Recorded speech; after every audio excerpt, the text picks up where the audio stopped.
John is not a make-believe person or a fantasy. He is a real baby who survived an abortion and was then left to die by medical professionals. In 1977, a young nurse was working in an obstetrics unit of a major veterans hospital, stumbled upon a live baby placed in a dirty utility room, left to die. What she did not realize is that Roe v. Wade had just been passed by the U.S. Supreme Court, and this atrocity was indeed legal.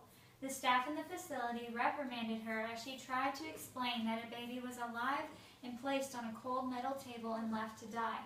Against their instructions, she held that baby in her arms and listened to his soft, whimpering cries for survival. This story from LifeNews.com has now been made into a movie entitled The Voice of John, but not all unborn babies are as lucky as John was.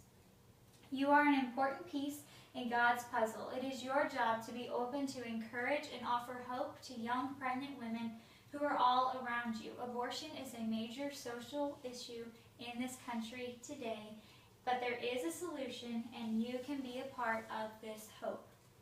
The first thing to acknowledge is the problem. It is devastating to see and read how many women have an abortion but see nothing wrong with it. The National Abortion Federation tells the story of Rachel Caputo's successful abortion. She said, "I thank God that abortion was an option I had. Otherwise, I wouldn't have the opportunities that I have now. I don't want to have children until I can give them a great home with all the comforts a child should have. No one should take that option away from women. No one. And I will stand up for that right until the day I die." Also, the statistics regarding abortions are quite frightening. According to this chart, you can see that about 40% of unintended pregnancies end in abortion. According to Operation Rescue Incorporation, the National Center for Health Statistics showed that over 4 million babies were born after 2007. About half of all pregnancies are unintended, and of all unintended pregnancies, 4 in 10 are aborted. There are approximately 1.2 million abortions every year, and by age 45, 1/3 of American women will have had at least one abortion. The saddest part is that the United States has the highest abortion rate of any Western industrialized nation. But there is hope. Not all abortions succeed. Some fail just to prove that God is still in control and He has a purpose for these babies. They are all a blessing, and they are not unintended. They are on purpose. This is Melody. Her story from theabortionsurvivors.com says, "I am 51 years old and did not find out the truth of my parents' choice to end my life until 2007.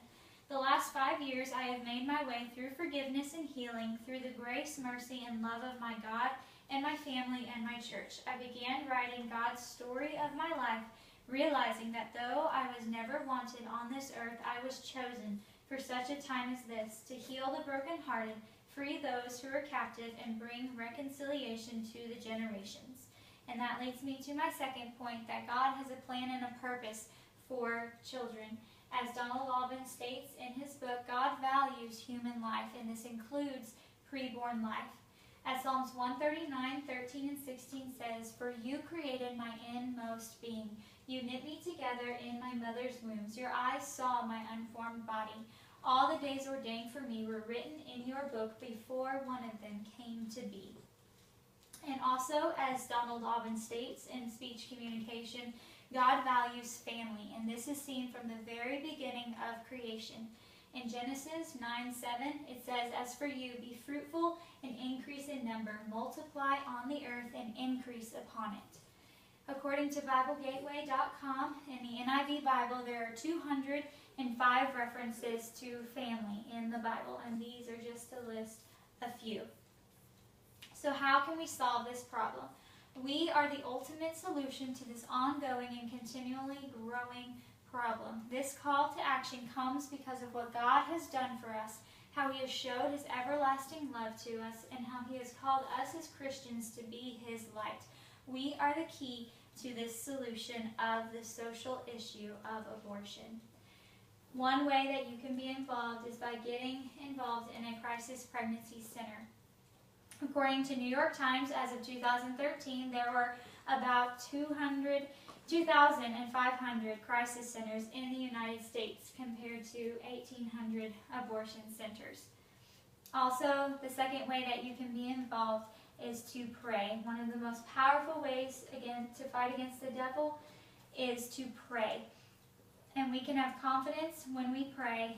1 John 5:14 and 15 says, "This is the confidence we have in approaching God, that if we ask anything according to his will, he hears us. And if we know that he hears us, whatever we ask, we know what we have asked of him."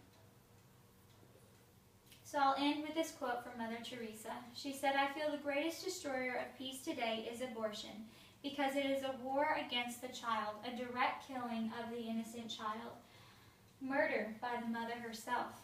And if we can accept that a mother can kill even her own child, how can we tell other people not to kill one another? How can we persuade a woman not to have an abortion? As always, we must persuade her with love. And if we remind ourselves that love means to be willing to give until it hurts."